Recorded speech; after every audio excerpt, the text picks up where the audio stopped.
like to put this question to all our youth representatives, including my co-moderator on this, Rosalind. Is it time to hand over much of the ideation and the driving of transformation, especially the timelines, to youths and youth organizations? Is it, if you are given this responsibility, if youth groups are given this responsibility, if youth organizations are given this responsibility, do you think you are ready for it? And how would you want to play a more significant role in these, like COP26 or COP or other conferences? What's the role you'd like to play? That's the question I have for you.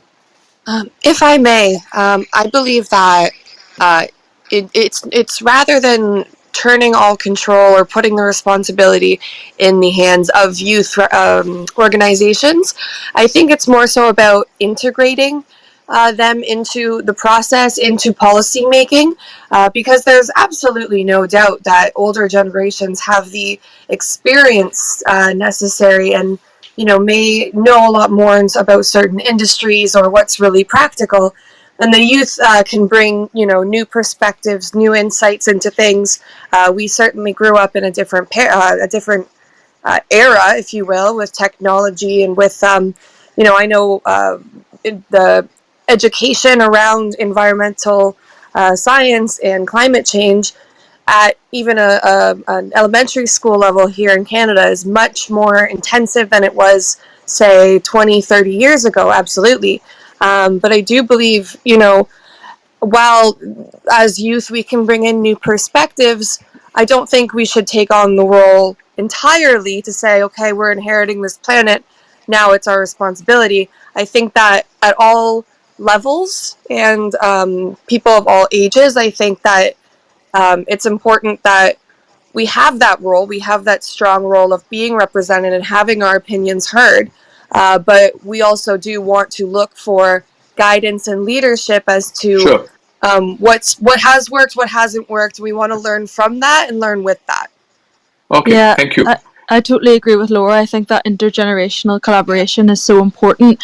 And I think in some ways it's almost like dismissive of some older people, particularly in the global south, who've seen like the degradation of their landscapes and of the planet. As Laura was saying, they do have so much wisdom and expertise to impart, and I think it's really important that we harness that.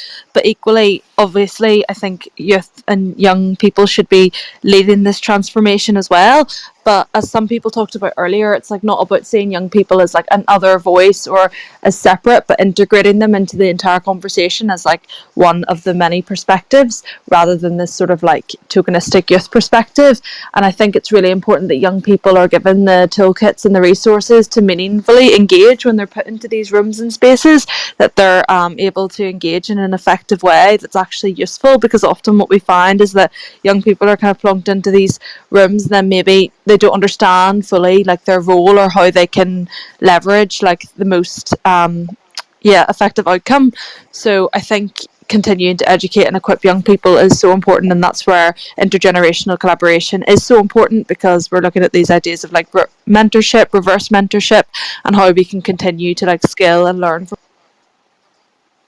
And how do you propose to have that mentorship?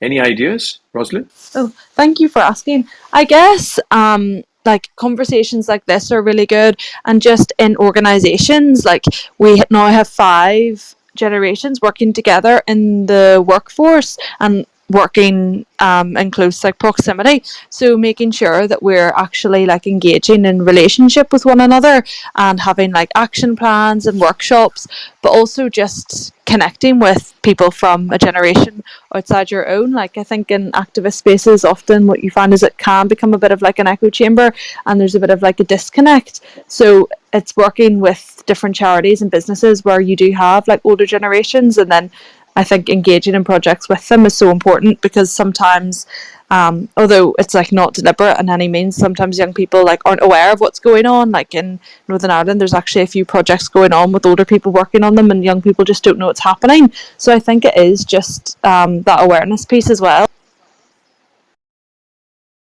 Well, a lot of what we've discussed today is about how youth can be integrated into the policy making process, and I do think that's important. But another way I see youth can contribute is really in educating the community and helping the community to buy into the narrative of the climate crisis. And that's basically what we've done in the last few years, really trying to show that this is an emergency and show how important this is to everyone. But Are you talking I do about your experience in Singapore? Well, in Singapore as well as globally, I think with all the climate Hmm. strikes that have happened and really like just youth rising up to take a stand against the government and to advocate for climate action.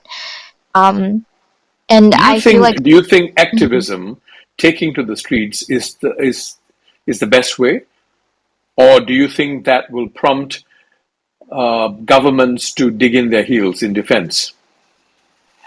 That's a really good question, and that's something I ask myself a lot as well. But then when I think about how, let's say, if all the Fridays for Future strikes had never happened, then where would we be now? And I do feel like we have made a difference in that sense when I think about the counterfactual. That being said, I also understand that in places like Southeast Asia or Singapore, where I'm from, you can't do the same kind of activism. And so then we need different ways of including First of youth. all, you're not And allowed to strike. exactly, yeah, and it's like you can't do anything visual like that, and so that's where I think youth can then try and like push for, let's say, like educating the community in different ways rather than like outright activism. Right. Thank you. Lynn? Yeah, I completely agree with what the three has just said, both in that activism part and also just the intergenerational collaboration.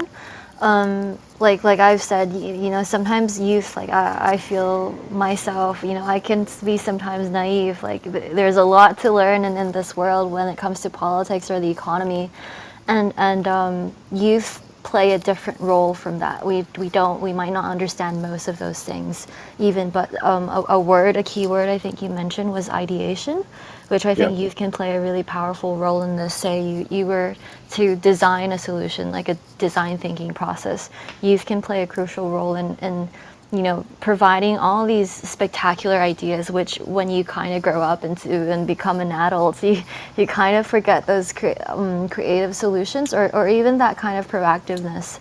I have a really strong I have strong hope in business driven solutions, and especially in youth, like around the 20 to 35 age range, where you see Hmm. so many innovators nowadays coming up with these business solutions.